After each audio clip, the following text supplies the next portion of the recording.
In the stroke of the midnight hour, স্বাধীনতার প্রাক্কালে আক্ষরিক অর্থেই জেগে উঠল বাংলা তথা গোটা ভারতবর্ষ।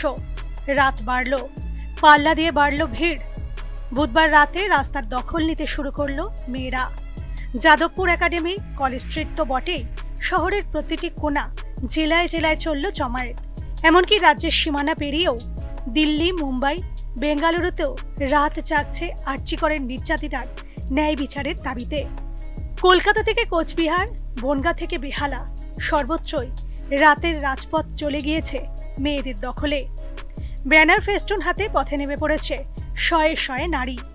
তাদের যোগ্য সঙ্গ দিচ্ছে পুরুষরাও। কারো হাতে মশাল, কেউ জ্বেলেছেন মোবাইলের টর্চ। প্রত্যেকের দাবি একটাই, আর্চিকর কাণ্ডে সুবিচার চাই। সকলের মুখে গর্জে উঠছে উই ওয়ান্ট জাস্টিস এই স্লোগান। কেবলমাত্র কলকাতা নয়, সার্বিকভাবে গোটা রাজ্যের চিত্রটা এরকমই। এক কথায় বলা চলে স্বতঃস্ফূর্ত গণজাগরণ। এদিন স্বামী বিবেকানন্দের বাড়ির সামনে মোমবাতি হাতে বিক্ষোভে সামিল হন রোটারি ক্লাব অফ নর্থ ইস্টের সদস্যরাও। এই মুহূর্তে আপনারা যেখানে রয়েছেন সেই জায়গাটাও যেমন ঐতিহ্যবাহী, প্রতিবাদটাও সকলের। সেই জায়গায় দাঁড়িয়ে কি বলবেন?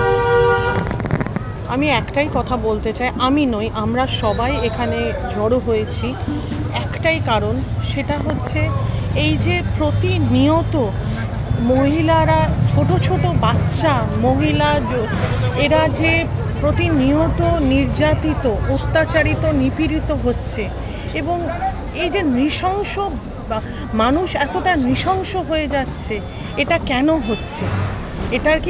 এটার তো একটা কোনো প্রতিবাদ হওয়া দরকার। মেয়েরা কি সত্যিই সুরক্ষিত নয়? কি মনে করছেন? কখনোই নয়। আজকে কোন হিসেবে সুরক্ষিত? তাহলে কি এই অবস্থা হতো? তাহলে কি এই অবস্থায় সে শিকার হতো? কখনোই মেয়েরা সুরক্ষিত নয়।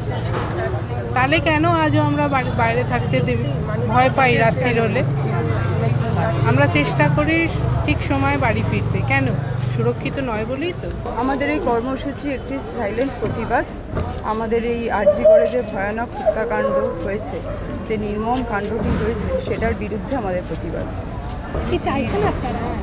আমরা চাইছি সুবিচার। আমরা চাইছি যে যাতে এই জিনিস এইরকমভাবে, এত নির্মমভাবে এই ব্যাপারটা যেন আর ভবিষ্যতে না হয়।